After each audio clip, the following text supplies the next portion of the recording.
Leading Ideas Talks podcast is brought to you by the Lewis Center for Church Leadership of Wesley Theological Seminary in Washington, D.C. Subscribe free to our weekly e-newsletter, Leading Ideas, at churchleadership.com/leadingideas. How can your church help youth claim a vital faith? No question is more critical to the future of the church. Learn effective tips your congregation can use to improve ministry with teens and their families in the free Lewis Center resource, 50 Ways to Strengthen Ministry with Youth. Read now, download free, and share at churchleadership.com/50ways. And remember, to stay up to date with the latest church leadership strategies and information, please like and subscribe to this channel and click the bell icon to get updates for new videos. How can your youth ministry cultivate a faith that stays with the young person as they mature through adulthood? In this episode, we speak with Brad Griffin of the Fuller Youth Institute about 5 compass points that can guide an impactful youth ministry. The approach emphasizes building trust and relationships while teaching in transformative and experiential ways that help young people make meaning of their faith and life experiences. Welcome to Leading Ideas Talks. My name is Ann Michael. I'm a senior consultant with Lewis Center for Church Leadership of Wesley Theological Seminary. I'm one of the editors of Leading Ideas e-newsletter, and I'm so pleased to be the host for this episode of Leading Ideas Talks. My guest today is Brad Griffin, who's the Senior Director of Content and Research for the Fuller Youth Institute, and he is co-author with Kara Powell and Jen Bradbury of a new book, Faith Beyond Youth Group: 5 Ways to Form Character and Cultivate Lifelong Discipleship. So welcome to Leading Ideas Talks, Brad. Thanks, Ann. It's great to be here. Happy to be talking about this. Yeah. So to set the stage for the conversation, I wondered if you could just very briefly describe the work of the Fuller Youth Institute and then specifically the work that led to this new book. Yeah, so really the heart of FYI is turning research into resources. And we want to equip leaders, parents, adults who care about young people, in particular, teenagers and young adults, and who care about their faith. We believe that young people can change the world, and we really want to support them along the way and be there for them and really try to understand them. So our research tries to go to the heart of that. And in terms of this particular project, often we find that one question leads to another. And we've been at this, just about 20 years now. And so some of the early questions that we wrestled with were around what can we do in our churches, in our homes, in our ministries to help young people when they're with us to carry their faith with them. And we had a big project called Sticky Faith that really tracked with young people in that transition out of high school and into college and beyond. And in some ways, this project with Faith Beyond Youth Group is kind of a full circle moment for us, where we asked a similar but different question of, youth ministry is great. We love youth ministry. We want to support what happens in those, spaces and places. And what about all that time that teenagers spend outside our ministries? How can we help them cultivate faith that is for not just what happens in ministry, but beyond it, and the rest of their week and the rest of their lives? And so it was funded by a grant too that helped us really explore how character is part of that equation. So that actually was going to be my very next question, because character is such a central construct in the book, which is about faith formation in youth, and then how youth can develop this faith that extends beyond their time as youth in church. And so I wondered if you could define character as you're using in this book, and then explain the central role that you see it playing in faith formation and discipleship growth. Yeah. Well, and I mean, of course, there's a lot of research out there about character. And one of the gifts of this project was tapping into all the research that exists and then looking at, well, how do we apply this in faith formation context? So as part of that kind of application process, we ended up distilling a definition of character that is living out Jesus' goodness every day by loving God and our neighbors. Yeah. So it's centered in the character of Jesus, living out Jesus' goodness and everyday nature, because character is an everyday, thing. And then by loving God and our neighbors, that we're centering in that great commandment of Jesus and kind of that distillation of what it means to follow God and live in the world. And so we make a distinction between just trying to make teenagers good kids. Sometimes we hear that, Yeah. that even folks in our church will say, "Oh, we have such good kids." And yes, we have good kids, but the goal of Christian formation and discipleship, whatever language we use around that, it's not really just to make good kids. It's to form us into the character of Christ. Yeah. And so those are maybe related, and sometimes we're talking about the same things, but they're not quite the same. Right. Yeah. Yeah, so I appreciated the distinction you made in the book between character and sort of behaviors. This isn't about purity or certain ways that kids are going to manifest good behaviors. But it did, living out Jesus's goodness every day by loving God and our neighbors. I think that's how I would define discipleship, and maybe that's my particular denominational slant. But how do you distinguish this definition of character from how you understand discipleship broadly? While we were intentionally connecting them, as we're kind of envisioning this, it is character forming discipleship. And so it's a discipleship that doesn't just separate out our spirituality from the rest of our lives. And it doesn't just focus on moral conformity or behavior, or, as you said, kind of that list of do's and don'ts, as we might say. It really is an integrative discipleship. Now, people define character all sorts of ways, right? And even when we talk to teenagers, they said some really insightful things like, well, it's who you are really, is one way they talked about it, or who you are most of the time. And I think we hope for an integrative kind of discipleship that does look at Christ-likeness as an outcome of that discipleship. And I think Christ-likeness and character are often terms that folks use kind of interchangeably. Right. So right. Yeah. So I think a lot of us instinctively think of character as an outgrowth of faith. But if I'm reading your book correctly, I think you're actually saying that it's the other way around, that developing good character habits is what carries faith forward. Am I is that right? That's a really interesting observation. Yeah, I think maybe the way that I would say it is that it seems to be a dynamic. Okay. That it sort of goes both directions, All right, yeah. And in a way, and so in the character formation research, there's a lot of conversation about like learning and then trying. And so we end up calling this practicing together, where we're going out and trying something. We're experimenting. We're trying to put on and live out in our life. Whether it's as simple as practicing an act of kindness, or as really hard or complicated as forgiving someone who's wronged us. That's a way of sort of practicing. It's trying out, and that is sort of lived discipleship. And then we process, we make sense of that, we internalize it into who we are.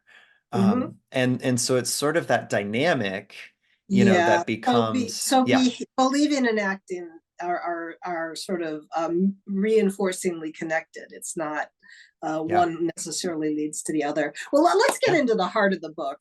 So your research identifies these 5, you call them compass points, that are important in forming character in young people. And just for the sake of our listeners, that metaphor of compass point is very deliberate, because you're saying this isn't a checklist or a linear process.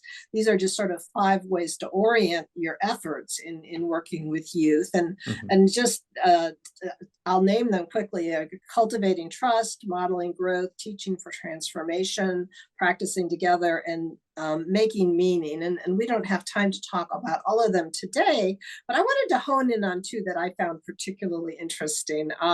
So I wondered if you could speak a bit about what it means to teach for transformation.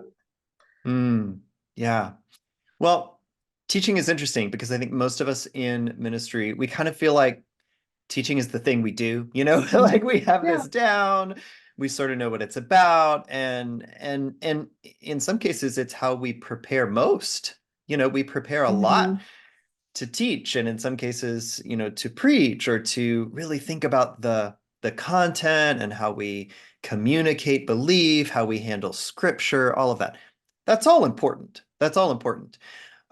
When we're talking about teaching for transformation, we're really talking about creating space in our teaching to, go beyond giving a talk or an explanation or conferring information, and engaging young people, engaging them in active and holistic ways, but also in inquisitive ways, that we're curating the kind of environment where we are asking questions and where they can ask questions.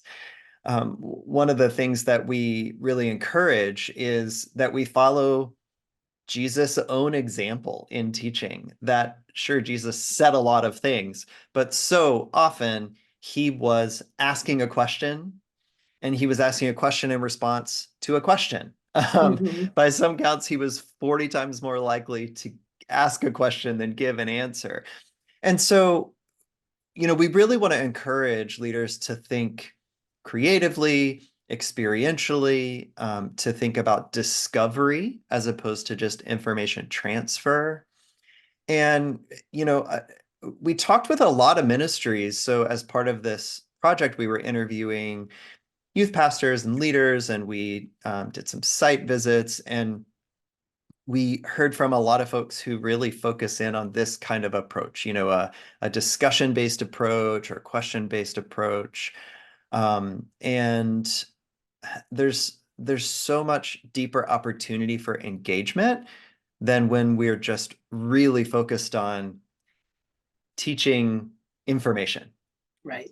Yeah. So sometimes we talk about the difference between teaching for information and teaching for formation.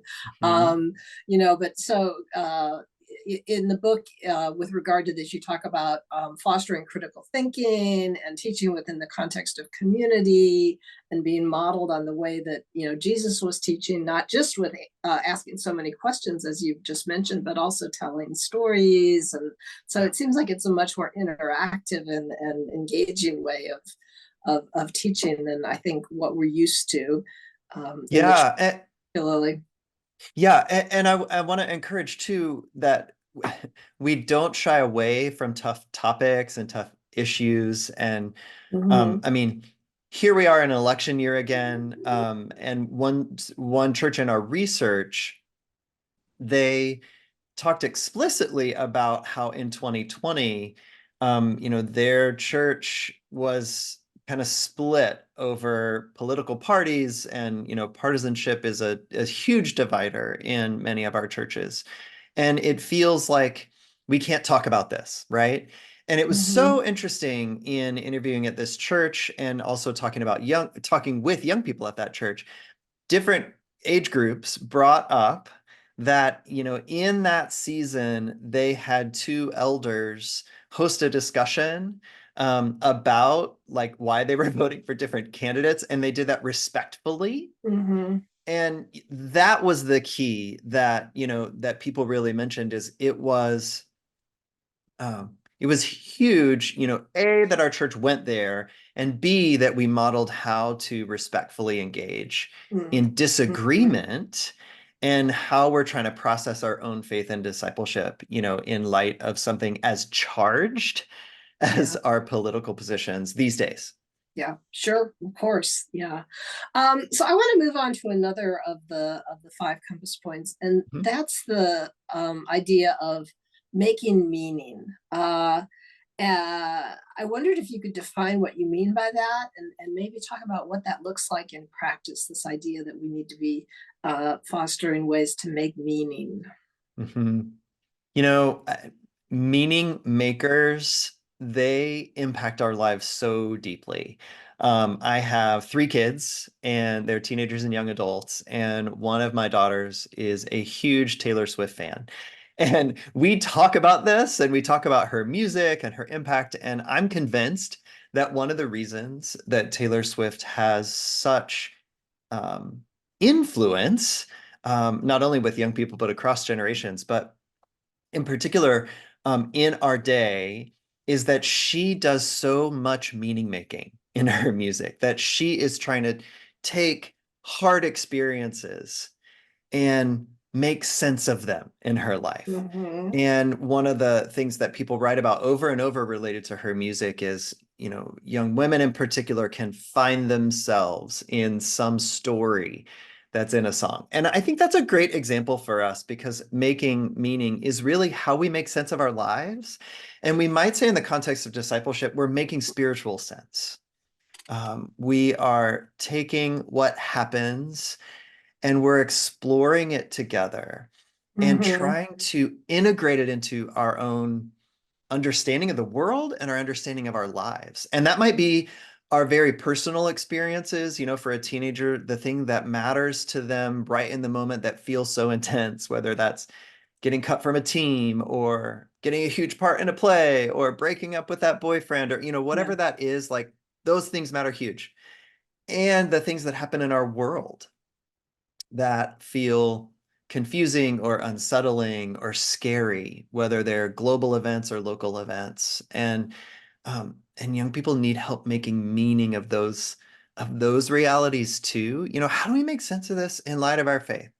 What might Scripture have to say about this? What's God doing here? What could this mean?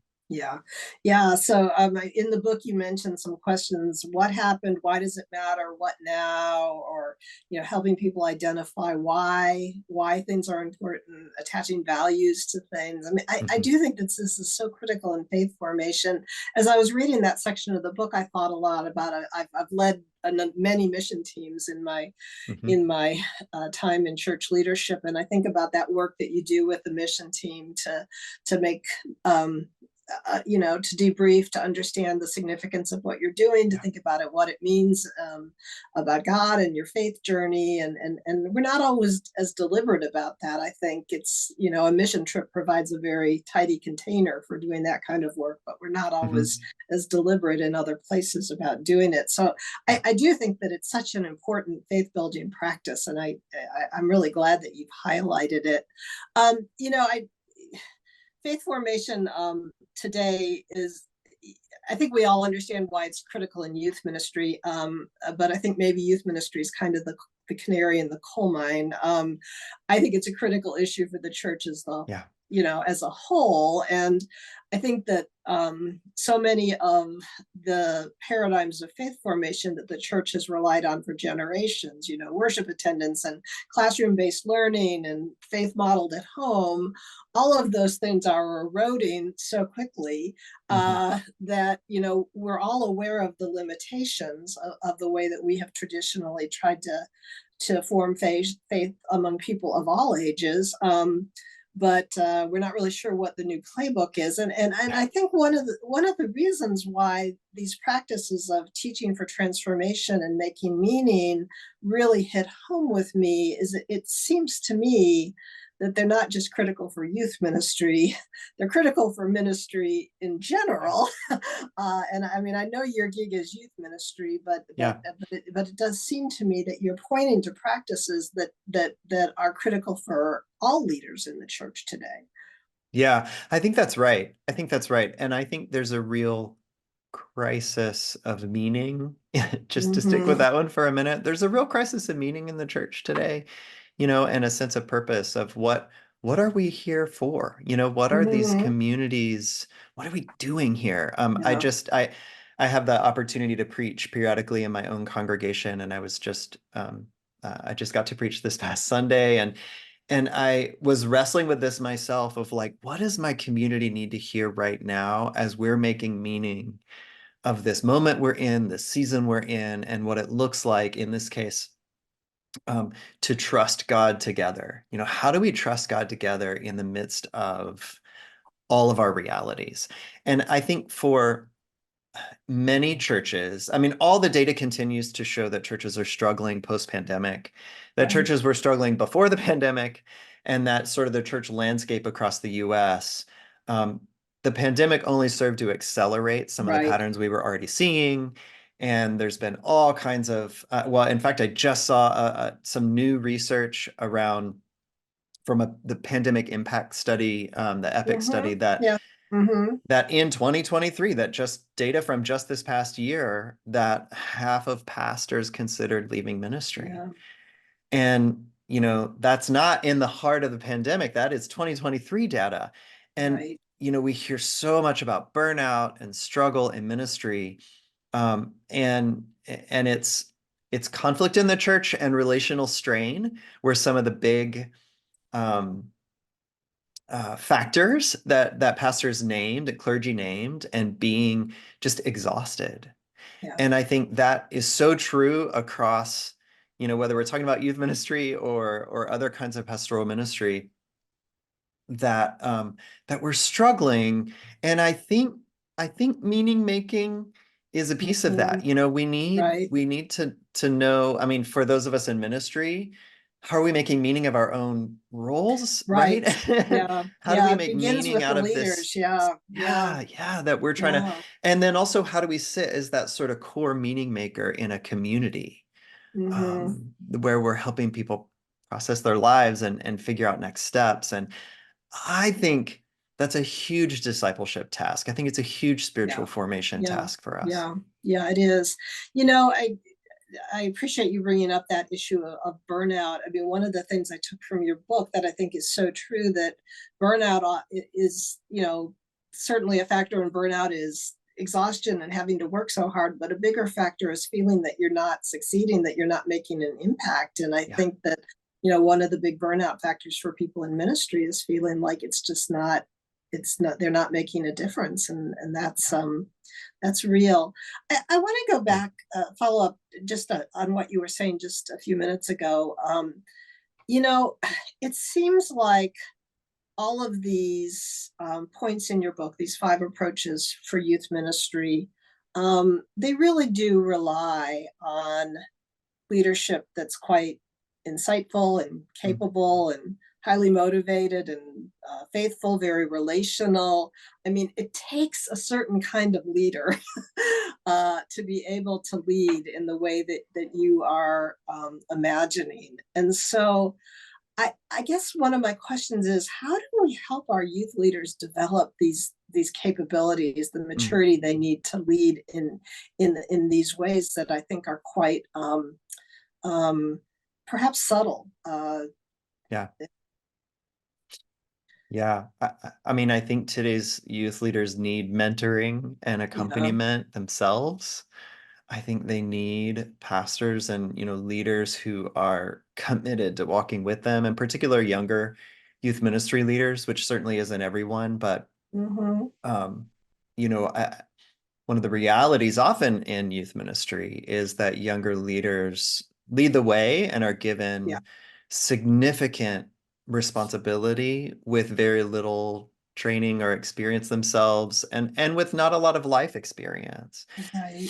And I think we have an incredible opportunity, as those of us who are more mature pastoral leaders, and to offer that sort of mentoring, support, accompaniment with them. I think it really takes not only pastors, but it actually takes a community that's committed to some Right. practices together, Yes. you Mm-hmm. know, and for youth leaders to be in the midst of that kind of community, Right. I think Yeah, is because really, really it did important. seem that this was the model you're describing for youth ministry. It really is a mentorship approach. Mhm. You don't really use Yeah, that language in the book, it's good. I think that it is. And so the idea that that would come within a broader context of mentorship for the youth leaders themselves makes sense to me.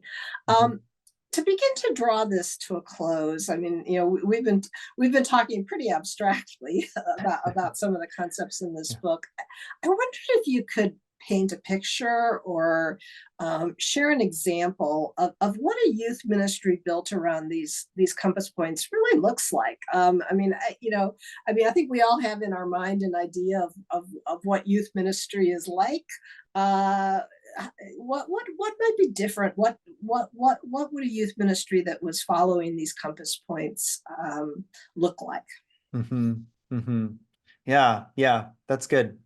So first off, I think we could build on the point you just made about really cultivating a community um, of mentorship. And so Mhm. I really love that idea um, of a sort of communally held youth ministry, this Mm. sense of our young people are the responsibility of this whole church. And so I think one of the really important um, descriptors of a ministry like this is that there is this sense of our young people are our collective responsibility, that Mhm. we are, together, we are surrounding our young people with support. And together, we're a discipleship community. And so I think it sort of begins in that ethos. And then, sort of the next layer is that we're actively training and reinforcing with those who surround young people directly, as whether that's staff or volunteers. In most churches, it's mostly volunteers. And that those leaders know that two of the most important parts of the way they disciple those young people is through cultivating trust and modeling growth. Mhm.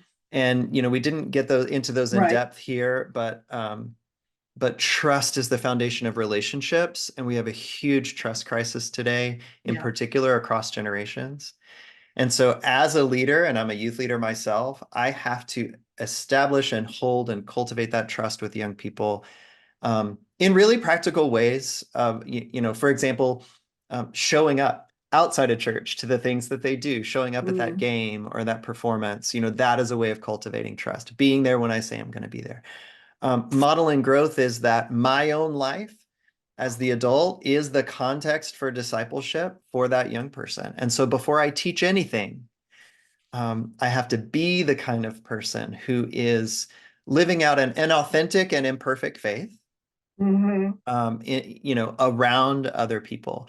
And so then that all sets the stage for the kind of teaching we do in youth ministry. So then when we want to have, a discussion based or interactive or kind of question based teaching, that part of what has already set the stage is this trust and modeling. Yeah. And Yeah. so our teaching really kind of flows naturally out of that in those discussions.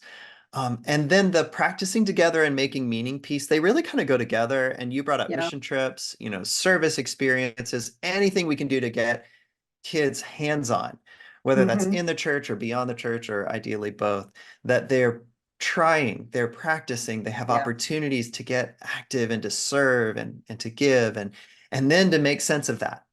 Yeah. So the making meaning is, it is always a part of what happens after we Yeah. serve. And then it's also this element that makes its way into our teaching because we're processing what they're Right. experiencing in their lives.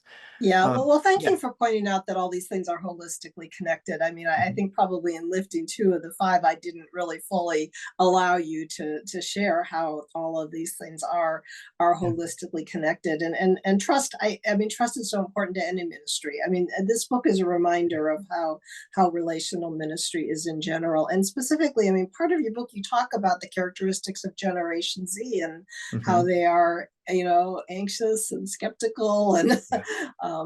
yeah, so it's particularly important in these days. Yeah. Uh, Brad, thank you. Thank you for this conversation. Thank you for not only this book, but for your whole body of work and everything that you all are doing at the Fuller Youth Institute. Again, the book is Faith Beyond Youth Group: 5 Ways to Form Character and Cultivate Lifelong Discipleship. It really was a help to me, and I think the book will be a great help to not just people in youth ministry, but I think people who are looking for a new way to think about faith formation generally. So thank you so much. Yeah, thank you, Anne. Thanks for joining us for Leading Ideas Talks. Please like and subscribe to this channel and click the bell icon to get updates for new videos.